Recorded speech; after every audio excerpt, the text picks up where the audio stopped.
भागवत पुराण दसम स्कंद 79वां अध्याय बलबल का उद्धार और बलराम जी की तीर्थ यात्रा।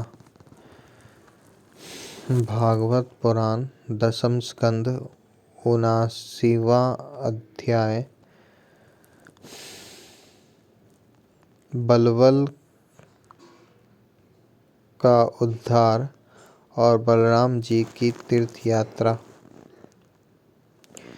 श्री सुखदेव जी कहते हैं, परीक्षित, पर्व का दिन आने पर बड़ा भयंकर अंधर चलने लगा। धूल की वर्षा होने लगी और चारों ओर से पीप की दुर्गंध आने लगी। इसके बाद यज्ञशाला में बलबल दानव ने मलमूत्र आदि अपवित्र वस्तुओं की वर्षा की। तदंतर हाथ में त्रिशूल लिए वह स्वयं दिखाई पड़ा। उसका डील डोंग बहुत बड़ा था। ऐसा जान पड़ता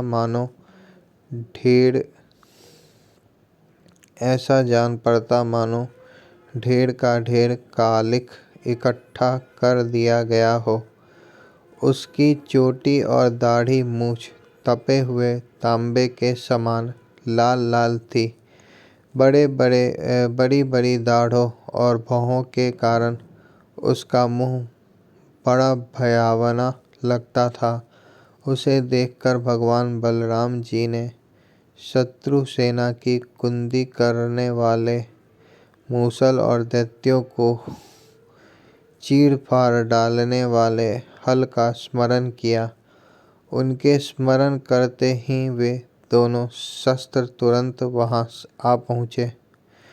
बलराम जी ने आकाश में विचरने वाले बलबल दैत्य को अपने हल के अगले भाग से खींचकर उस ब्रह्मद्रोही के सिर पर बड़े क्रोध से एक मूसल कसकर जमाया, जिससे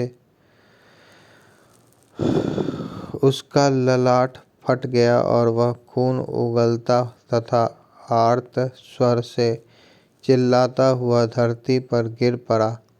ठीक वैसे ही जैसे व्रज की चोट खाकर गेरू आदि से लाल हुआ कोई पहाड़ गिर पड़ा हो। नैमिषारण्यवासी महाभाग्यवान मुनियों ने बलराम जी की स्तुति की। उन्हें कभी न व्यर्थ होने वाले आशीर्वाद दिए और जैसे देवता लोग देवराज इंद्र का अभिषेक करते हैं, वैसे ही उनका अभिषेक किया।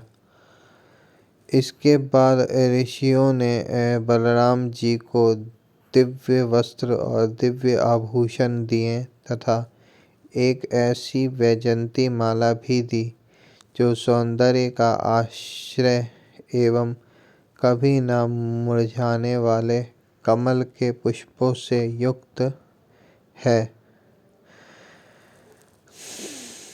तदंतर नैमिषारण्यवासी ऋषियों से विदा होकर उनके आज्ञानुसार बलराम जी ब्राह्मणों के साथ कौशिकी नदी के तट पर आए।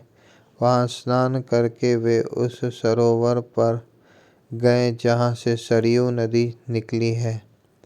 वहां से सरयू के किनारे किनारे चलने लगे।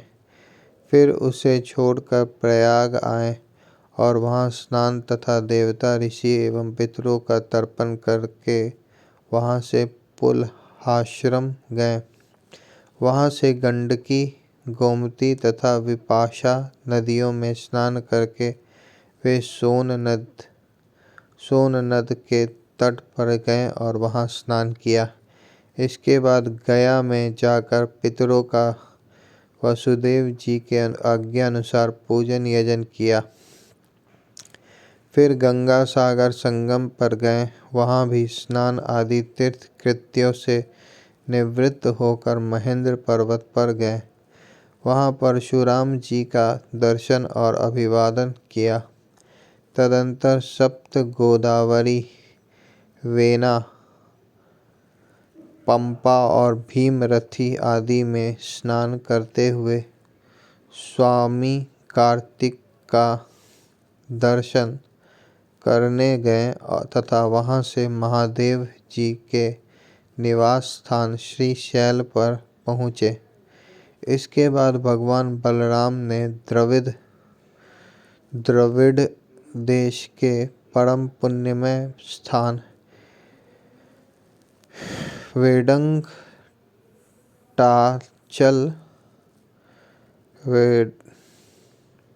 वेंकटाचल बालाजी का दर्शन किया और वहां से वे कामाक्षी, शिव कांची, विष्णु कांची होते हुए तथा श्रेष्ठ नदी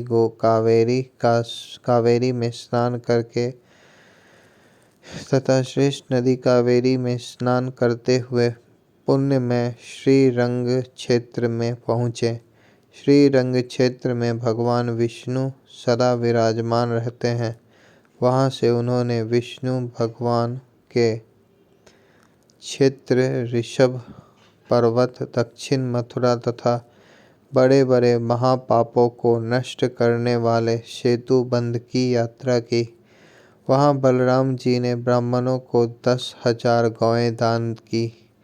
फिर वहाँ से कृतमाला और ताम्रपर्णी नदियों में स्नान करते हुए वे मलय पर्वत पर गए।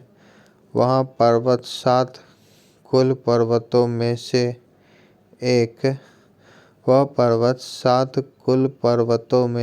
एक है। वहाँ पर विराजमान अगस्त्य मुनि को उन्होंने नमस्कार और अभिवादन किया। अगस्त्य जी से आशीर्वाद और अनुमति प्राप्त करके बलराम जी ने दक्षिण समुद्र की यात्रा की। वहाँ उन्होंने दुर्गा देवी का कन्याकुमारी के रूप में दर्शन किया। इसके बाद वे फाल्गुन तीर्थ अनंत शयन क्षेत्र में गए और वहाँ के सर्वश्रेष्ठ पंचाप्सरस तीर्थ में स्नान किया। उस तीर्थ में सर्वदा विष्णु भगवान का सान्निध्य रहता है। वहाँ बलराम जी ने 10,000 गौएं दान की। अब भगवान बलराम वहाँ से चलकर केरल और त्रिगर्त देशों में होकर भगवान शंकर के क्षेत्र गोकर्ण तीर्थ में आए। वहाँ सदा सर्वदा भगवान शंकर विराजमान रहते हैं। वहाँ से जल से घिरे द्वीप में निवास करने वाली आर्य देवी का दर्शन करने गए और फिर उस द्वीप से चलकर शूर्पणख क्षेत्र की यात्रा की। इसके बाद तापी, पयोष्णी और निर्विंध्या नदियों में स्नान करके वे दंडकारण्य में आए। वहाँ होकर वे नर्मदा जी के तट पर गए। परीक्षित, इस पवित्र नदी के तट पर ही महिष्मतीपुरी, वहाँ मनु तीर्थ में स्नान करके वे फिर प्रभास क्षेत्र में चले आए।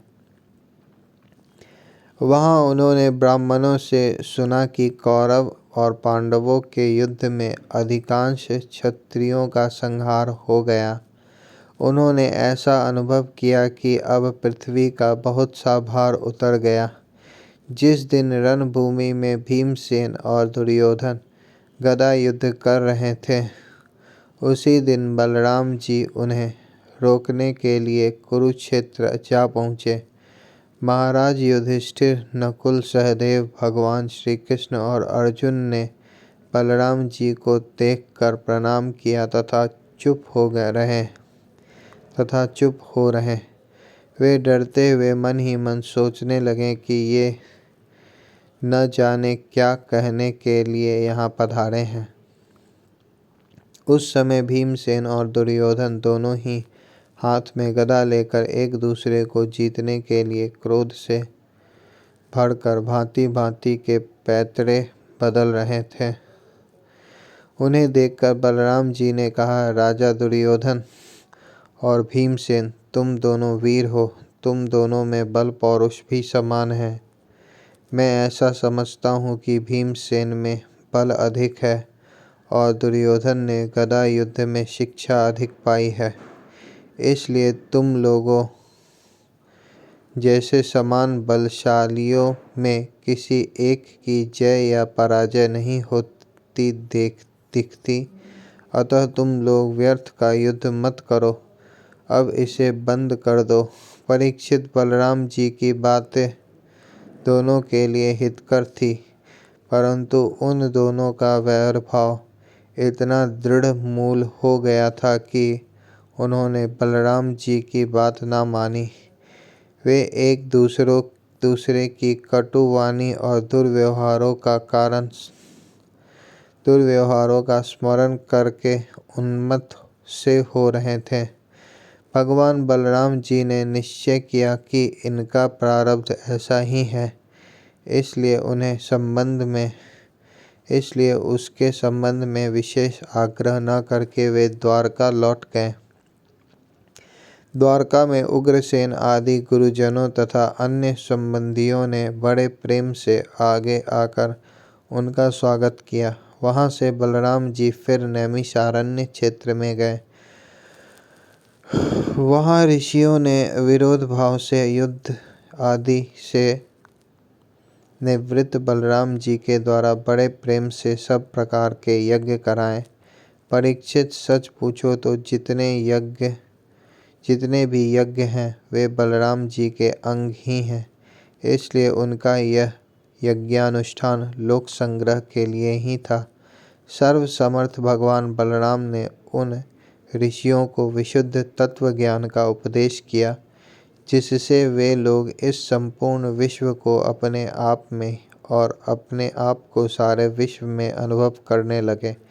इसके बाद बलराम जी ने अपनी पत्नी रेवती के साथ यज्ञांत स्नान किया और सुंदर सुंदर वस्त्र तथा आभूषण पहनकर अपने भाई बंधु तथा स्वजन संबंधियों के साथ इस प्रकार शोभायमान हुए, जैसे अपनी चंद्रिका एवं नक्षत्रों के साथ चंद्रदेव होते हैं।